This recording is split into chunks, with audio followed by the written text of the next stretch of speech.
कर्मफल न्याय या अन्याय। एक गांव में एक सुनार का घर था। उस सुनार का काम बहुत अच्छा चलता था। काम बढ़ाने के उद्देश्य से उसने एक दिन बहुत सारा सोना मंगवाया। इस बात का पता जब गांव में रात को पहरा देने वाले पहरेदार को पता चला तो उसके मन में लालच आ गया। जैसे ही रात हुई, वह पहरेदार उस सुनार के घर में घुसा और उसे मार दिया। सुनार को मरने के बाद वह जैसे ही बाहर निकला, तभी उसे सुनार के एक पड़ोसी ने देख लिया। वह पड़ोसी बहुत ही सज्जन पुरुष था। उसे अचानक देख पहरेदार घबरा गया। उस सज्जन पुरुष ने पहरेदार के हाथ में जब बक्सा देखा तो उससे सवाल पूछना शुरू कर दिया। ये बक्सा लेकर कहाँ जा रहे हो? शोर मत मचाओ।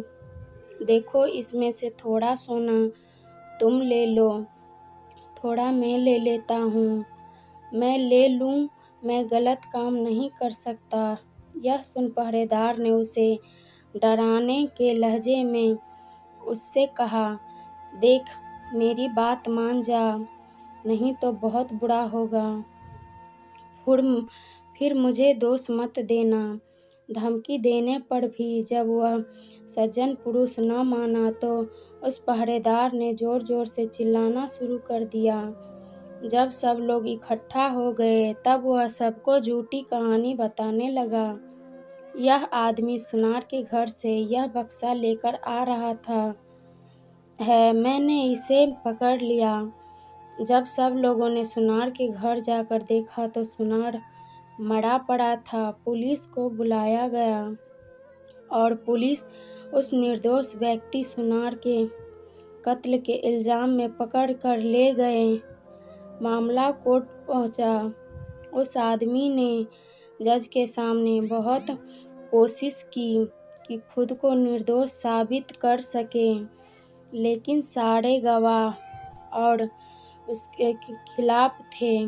जैसे ही उसको फांसी की सजा हुई, वैसे ही उसके मुंह से निकला, भगवान के दरबार में कोई न्याय नहीं है। जिसने मारा है उसे कोई सजा नहीं और जिसने कुछ नहीं किया भी नहीं, उसे फांसी की सजा मिल गई। जज को उसके इन शब्दों से लगा कहीं उन्होंने फैसले में कोई गलती तो नहीं कर दी। जज ने सच का पता लगाने के लिए योजना बनाई। अगली सुबह एक आदमी रोता रोता जज के पास आया और बोला, सरकार, हमारे भाई की हत्या हो गई है, इसकी जांच होनी चाहिए। उस समय जज ने फांसी की सजा मिले व्यक्ति और उस पहरेदार को उस मरे हुए व्यक्ति की लाश उठाकर लाने को कहा। जब दोनों दिए गए पते पर पहुंचे तो देखे कि खून से लथपथ लाश चारपाई के ऊपर पड़ी है और उस पर दोनों चादर डाली गई है। दोनों ने उस चारपाई को उठाया और चलने लगे। रास्ते में उस पहरेदार ने उस फांसी की सजा मिले व्यक्ति को कहा, अगर तुमने उस रात मेरा कहा मान लिया होता तो तुम्हें फांसी की सजा भी न होती और सोना मिलता सो अलग। इस पर उस व्यक्ति ने जवाब दिया, मैंने तो सच का साथ दिया था, फिर भी मुझे फांसी हो गई। भगवान ने न्याय नहीं दिलाया मुझे।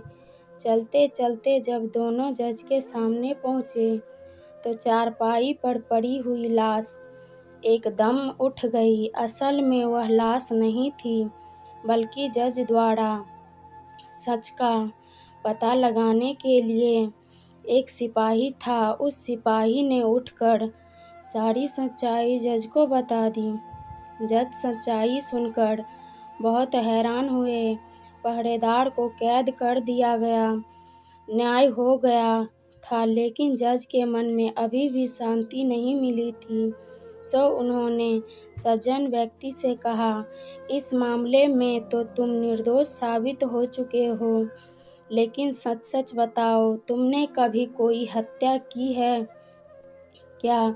जज की चालाकी वह व्यक्ति पहले देख ही चुका था, इसीलिए अब वह झूठ बोलने से डर रहा था, इसीलिए उसने सच्चाई बतानी शुरू की। बहुत पहले की बात है, एक दृष्टि व्यक्ति मेरी गैर हाजिरी में मेरी पत्नी से मिलने आया करता था। मैंने अपनी पत्नी और उस व्यक्ति को समझाने का बहुत प्रयास किया, मगर वे नहीं माने। एक दिन जब मैं अचानक घर पर गया तो देखा कि वह व्यक्ति घर पर ही था। मुझे बहुत गुस्सा आया। मैंने तलवार से उसे मार दिया और घर के पीछे बहती नदी में उसकी लाश फेंक दी। इस बारे में कभी किसी को कुछ नहीं पता चला। जज ने कहा, मैं भी यही सोच रहा था कि मैंने कभी कोई गलत काम नहीं किया, न ही किसी से रिश्वत ली। फिर मेरे हाथ से ये गलत फैसला हुआ कैसे? खैर, अब तुम्हें अपने कर्मों का फल तो भोगना ही होगा। पहरेदार के साथ अब तुम्हें भी फांसी होगी।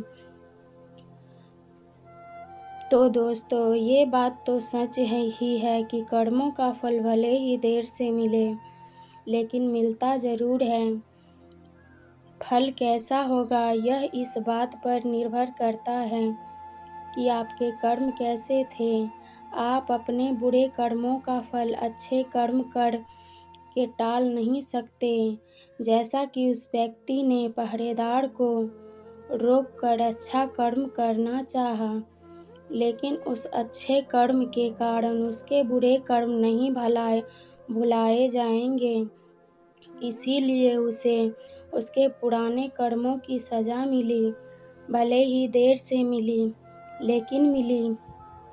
कर्म फल पर कहानी आपको कैसी लगी? अपने विचार हमें कमेंट बॉक्स के ज़रिए बताएं। अगर आपको यह कहानी अच्छी लगी तो वीडियो को लाइक, चैनल को सब्सक्राइब ज़रूर करें। वीडियो को लास्ट तक देखने के लिए धन्यवाद।